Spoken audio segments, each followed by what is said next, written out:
Assalamualaikum warahmatullahi wabarakatuh. Waalaikumsalam warahmatullahi wabarakatuh. Alhamdulillahilladzi hadana ilal Islam fa asbahna muslimin wa gharrasa fi qulubinal imana fa asbahna mu'minin wa amarna bil ibadati linakuna minal muttaqin. Asyhadu an la ilaha illallah wahdahu la syarikalah wa asyhadu anna Muhammadan abduhu wa rasuluh. Allahumma salli ala Muhammad wa ala alihi wa ashabihi alladhina ikhtarahumullahu li suhbati nabiyyih wa akramahum li mu'azaratih wa ahhalahum li mirathi sunnati nabiyyih, amma ba'd.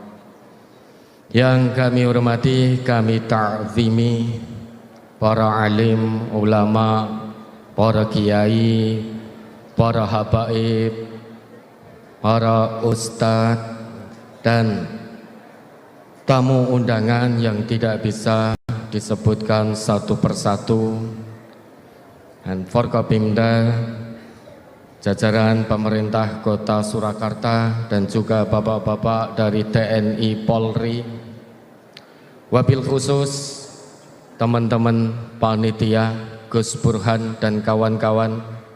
Alhamdulillah, terima kasih atas semua perjuangan, pengorbanan. Mudah-mudahan semua lelah Gus Burhan dan kawan-kawannya mendapat ganti di sisi Allah Subhanahu wa ta'ala. Dan juga Bapak Ibu hadirin yang dirahmati oleh Allah, bersyukur kepada Allah, malam hari ini sekali lagi Allah tunjukkan kemahakuasaannya, sesuatu yang mungkin tidak pernah kita bayangkan, sesuatu yang mungkin tidak pernah terlintas di benak, sesuatu yang mungkin selama ini hanya menjadi angan-angan belaka. Tampaknya, rasa-rasanya tidak mungkin menyatukan umat Islam Surakarta dan sekitarnya. Jangankan untuk ketemu hati, rasa-rasanya ketemu fisik saja tidak mungkin.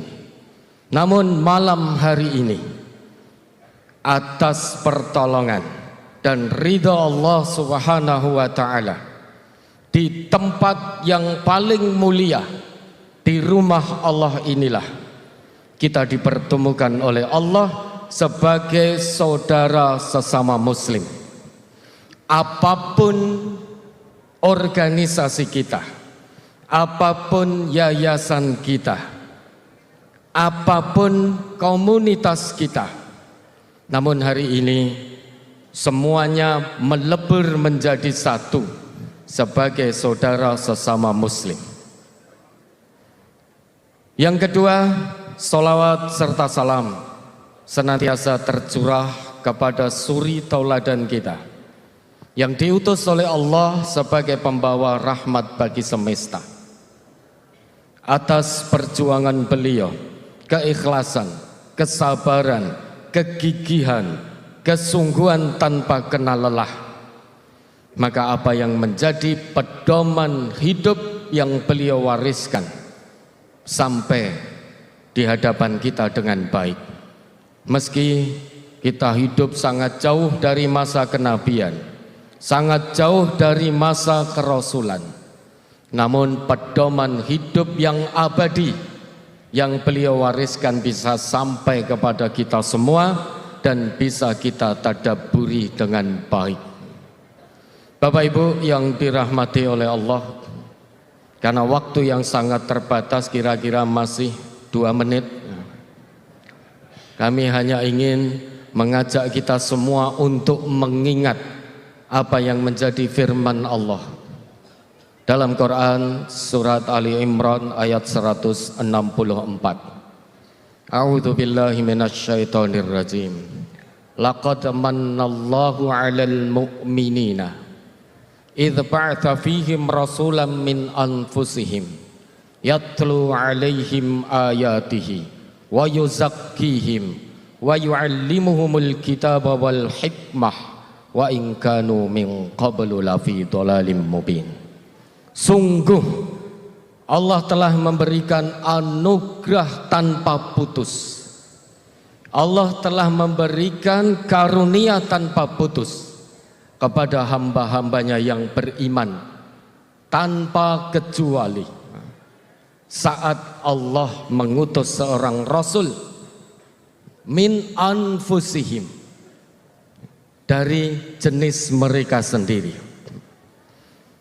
Allah tidak mengatakan dalam ayat ini minhum, tetapi min anfusihim. Sebagaimana kita tahu, anfus bisa dimaknai sebagai jiwa. Oleh karenanya, hubungan Rasulullah dengan umat beliau itu hubungan nafas bin nafas, jiwa dengan jiwa. Hubungan saudara sesama mukmin tidak hanya bertemu secara fisik, namun bagaimana kita menjalin hubungan dari hati ke hati, dari jiwa ke jiwa. Ini sebagai wujud rasa syukur kita kepada Allah yang telah diutus kepada kita seorang Rasul, suri toladan yang mengajak kita kepada kebenaran, mengajarkan kita tentang Al-Quran dan Al-Hikmah.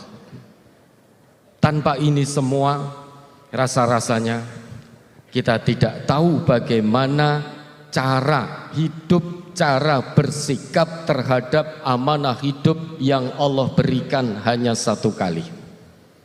Namun dengan mengikuti apa yang menjadi warisan Rasulullah, kita menjadi tahu bagaimana kita harus hidup sebagai seorang muslim. Untuk apa kita hidup sebagai muslim? Kemudian setelah hidup ini kita mau kemana? Ini bisa dipahami dengan kita terus mengikuti apa yang menjadi warisan Rasulullah. Karena pertautan hati merupakan hal yang paling penting, maka pertemuan fisik ini seolah tiada arti kalau sampai tidak membawa hati kita bertaut. Apalah arti pertemuan fisik kalau hati kita masih berpisah? Apalah arti pertemuan fisik kalau hati kita masih tercerai-berai? Yang paling utama, bertemunya hati kita. Baik saat kita bertemu secara fisik atau nanti setelah kita pulang ke rumah masing-masing, kita masih ingat saudara kita sesama muslim. Kita masih saling mendoakan untuk kebaikan sesama muslim. Menuju peradaban yang mulia tidak cukup hanya dengan mau'idhah hasanah. Harus ada langkah konkret yang diimplementasikan dalam kehidupan nyata sehari-hari. Pilar peradaban, sebagaimana kita tahu, ada pendidikan, ada kesehatan, ada ekonomi. Setidaknya 3 hal ini merupakan pilar peradaban yang mulia. Oleh karena itu, besar harapannya kita tidak hanya bertemu secara fisik, namun bertemu secara hati, sehingga di kemudian hari, di kesempatan yang lain akan ada kesempatan bincang-bincang pendidikan, bincang-bincang ekonomi, bincang-bincang kesehatan di antara kita. Tidak hanya sebatas bincang-bincang, karena kalau hanya berbincang-bincang, ma ba'da bincang-bincang, ya. Sesudah bincang-bincang harus ada tindak lanjut secara konkret. Karena kalau hanya obrolan-obrolan tanpa tindak lanjut, ya percuma. Ilmu tinggal sebatas ilmu. Kalau sudah ilmu dipahami, maka yang terpenting diamalkan, ditindaklanjuti. Mudah-mudahan kita tidak hanya bersatu fisik, namun hati kita juga terus menyatu, dan juga ada persatuan terkait dengan pendidikan, ekonomi, kesehatan, karena ini 3 pilar peradaban yang mulia. Mudah-mudahan Allah meridhoi. Wabillahi taufiq wal hidayah. Wassalamualaikum warahmatullahi wabarakatuh. Waalaikumsalam warahmatullahi wabarakatuh. Masya Allah, di tangan orang yang cerdas, waktu yang mepet ternyata menghasilkan luar biasa. Tadi beliau pesan, tidak cukup dengan silaturahmi, dengan mauidhah hasanah, tetapi harus realisasi.